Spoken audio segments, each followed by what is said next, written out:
Sabrina Dwi Istiqomah nampak setiap hari sibuk melayani pelanggan di warung milik orang tuanya di Desa Ngadiluih, Kecamatan Ngadiluih, Kabupaten Kediri.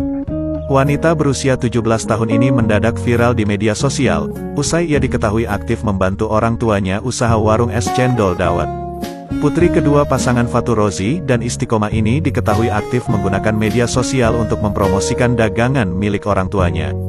Hingga akhirnya dari setiap postingan minuman atau makanan di akun Instagram @sabrina_mai mendapat respon positif dari masyarakat.